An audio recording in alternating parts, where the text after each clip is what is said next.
In 2023, the story of OceanGate Expeditions' lost Titan submarine kept people around the world glued to their TV screens. The 5 people on board tragically died when the sub imploded, but could they have known that this would be their final voyage?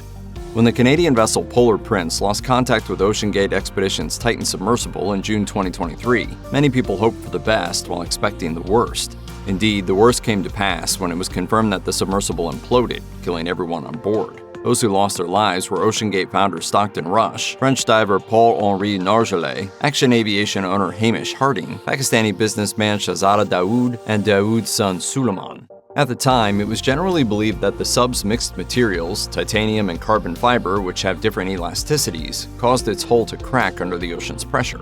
The Titan imploded about 11,500 feet under the ocean's surface, a depth so deep that the sub collapsed on itself almost instantaneously. In other words, the sub's passengers died faster than the human brain's ability to feel pain. Not only did those on board not suffer, they didn't feel a single thing. That doesn't necessarily mean they had no idea what was about to happen, though. Some have wondered if the Titan's passengers had any inkling of their impending deaths, whether it be in the form of an indication in the sub, a sound in the hull, a reading on the Titan's display, or any other sign. As it turns out, those on board definitely knew that something was terribly wrong. As engineer Jose Luis Martin told NIAS, the sub may have experienced electrical issues right after being submerged in the water, which only became apparent at 5,500 feet below sea level when the sub started to sink uncontrollably. Those on board would have had anywhere from 48 to 71 seconds before the end. The more details we know about the Titan submersible's destruction, the more horrific it gets, especially because loved ones of the deceased are still mourning.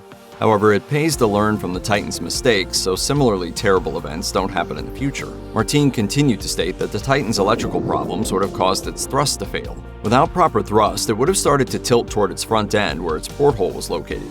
This would have disrupted the vessel's longitudinal stability, or in other words, forced it into a nosedive. He painted a grisly picture of this moment, pointing out that all 5 people in the sub would have been piled onto each other in a heap.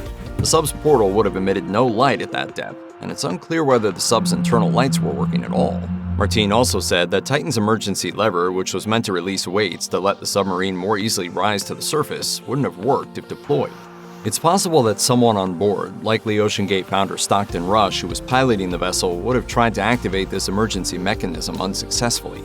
Meanwhile, the submarine was tilted and sinking into darkness for 48 to 71 terrifying seconds before it imploded, scattering its parts and contents across the area. The debris is consistent with the catastrophic loss of the pressure chamber.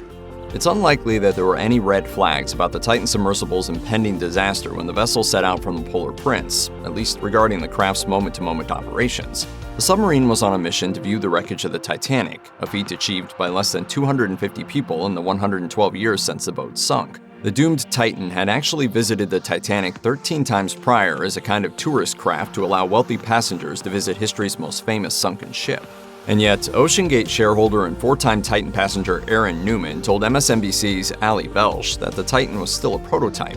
In fact, David Lockridge, OceanGate's director of marine operations, found in a report that the sub's viewport, the part of the vessel where passengers sit and look out its porthole, was only certified for less than a third of the depth to which the vessel descended when viewing Titanic. This would be a shocking revelation, even if the Titan only visited the Titanic once, let alone 14 times.